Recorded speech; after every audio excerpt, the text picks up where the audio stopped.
मित्रांच्या आग्रहाखातर धरलेली ती पहिली सिगारेट, तर कधी दुःख विसरण्यासाठी घेतलेला तो पहिला पेला. सुरुवातीला सुख देतं, पण नंतर ते लोखंडी साखळदंड बनतं जे आपल्याला कधीच सोडू देत नाही. आयुष्य हे एकदाच मिळतं, पण एका चुकीच्या ओढीपायी आपण ते कसं उधळून लावतो आपल्या लक्षातही येत नाही. व्यसनी व्यक्ती फक्त स्वतःला त्रास देत नाही, तर तिच्या मागे पूर्ण कुटुंब होरपळतं. एखादा व्यसनी मुलगा किंवा बाप जेव्हा व्यसनाच्या धुंदीत घरी येतो, तेव्हा त्या घरातला आनंद दरवाजाबाहेरच थांबतो. आईवडिलांना आयुष्यात हरल्याची भावना, मुलांच्या डोळ्यातली भीती आणि पत्नीच्या डोळ्यातलं पाणी हे कोणत्याही सुखापेक्षा मोठं असू शकतं का? व्यसन पैशांचा नाश करतं, पण त्याहून भयानक म्हणजे ते विश्वासाचा खून करतं, आनंदाचा खून करतं. घराचा कणा असलेला माणूस जेव्हा व्यसनाच्या आहारी जातो, तेव्हा अख्खं घर कोसळतं. तुमची स्वप्न, तुमचं टॅलेंट, तुमची प्रतिष्ठा सगळं काही त्या एका नशेच्या धुंदीत वाहून जातं.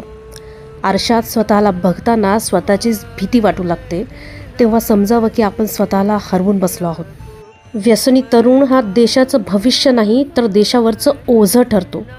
ज्या हातांनी प्रगती करायची ते हात जेव्हा नशेत कापायला लागतात, तेव्हा समाजाचा पाया डळमळीत होतो. विजेचा धक्का बसल्यावर माणूस एकदाच मरतो, पण व्यसनाचा धक्का बसलेला माणूस आणि त्याचं कुटुंब रोज थोडं थोडं मरतं. आपण विचार करतो का की तो पहिला सिगारेटचा धूर किंवा तो पहिला पेला फक्त फुफ्फुस किंवा यकृत जाळत नाही, तर तो आपल्या आईच्या डोळ्यातलं स्वप्न आणि बाबाच्या कष्टाची कमाईसुद्धा जाळून खाक करतो. त्या लहान मुलाचं काय चुकलं, ज्याला रात्री शांत झोपण्याऐवजी तुमच्या शिव्या आणि भांडणं ऐकावं लागतात? त्या पत्नीचं काय चुकलं, जिने लग्नाच्या वेळी तुमचा हात धरला होता, तो आयुष्यभराच्या साथीसाठी, पण आज तिला तुमचा हात धरावा लागतोय सावरण्यासाठी? त्या आईवडिलांचं काय चुकलं, ज्यांनी रक्ताचं पाणी करून तुम्हाला वाढवलं, शिकवलं आणि आज तुम्हाला झोकांड्या खाताना बघून तुमची बरबादी बघतायत? ज्या घरात सुखाच्या गप्पा व्हायला हव्या होत्या, तिथे आज फक्त कर्जाचे हप्ते आणि आजारपणाच्या चर्चा होतात. विचार करा, तुमची मुलं तुमची अवस्था बघून काय शिकत असतील? तुमचे आईवडील तुम्हाला अशा अवस्थेत बघून काय विचार करत असतील? त्यांना तुमचा अभिमान वाटायला हवा की तुमची भीती? आपलं शरीर हे निसर्गाने दिलेलं एक सुंदर मंदिर आहे, पण आपण त्यात व्यसनाची घाण ओततोय. जेव्हा तुम्ही तंबाखू चोळता किंवा सिगारेट ओढता, तेव्हा त्यातलं निकोटीन तुमच्या रक्तात मिसळून मेंदूला खोटा आनंद देतं, पण हा आनंद क्षणिक असतो. हळूहळू तुमचं शरीर त्या विषावर अवलंबून राहतं. भूक लागणं बंद होतं, चिडचिड वाढते आणि झोप उडते. तुम्हाला वाटतं तुम्ही तणाव कमी करण्यासाठी पीत आहात, पण खरं तर व्यसन हेच तणावाचं सर्वात मोठं कारण आहे. तुमची किडनी, तुमचं हृदय, तुमचं लिव्हर हे ओरडून सांगत असतं की बस करा, बस करा, मला जगू द्या. पण नशेच्या धुंदीत आपल्याला स्वतःच्या शरीराची ही किंकाळी ऐकू येत नाही. ही आत्महत्या नाही तर काय आहे? कष्टाने कमावलेला पैसा जेव्हा दारूच्या गुत्त्यावर किंवा जुगारात जातो ना, तेव्हा तुमची लक्ष्मी तुमच्यावर नक्कीच कोपते.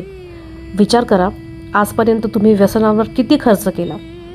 त्या पैशात तुमच्या मुलांचं चांगलं शिक्षण झालं असतं, घराचा हफ्ता फिटला असता, किंवा तुमच्या म्हाताऱ्या होत चाललेल्या आईवडिलांना 4 सुखाचे क्षण मिळाले असते. झालेली चूक सुधारता येते. आज याच क्षणी ठरवा की मला बदलायचं आहे. मान्य करा की तुम्ही चुकला आहात. जोपर्यंत तुम्ही आजार मान्य करत नाही, तोपर्यंत औषध घेणार कसं? आपल्या कुटुंबाकडे बघा, त्यांच्यासाठी जगायला शिका. तुमचे आईवडील, तुमची पत्नी, मुलं, त्यांच्या चेहऱ्यावरचं हसू हीच तुमची खरी नशा असायला हवी. तज्ज्ञांची मदत घ्या, डॉक्टरांकडे जा, समुपदेशन करा. व्यसन सोडताना त्रास होईल, शरीर साथ देणार नाही, पण मनाला सांगा, मी या विषापेक्षा मोठा आहे.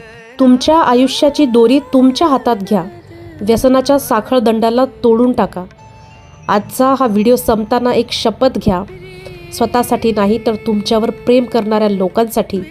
पुन्हा एकदा तेच जुने तुम्ही बना, ज्यांच्याकडे बघून जग म्हणेल, हो हा आमचा माणूस आहे, हो हा आमचा मुलगा आहे, हो हा आमचा बाप आहे. जय भीम.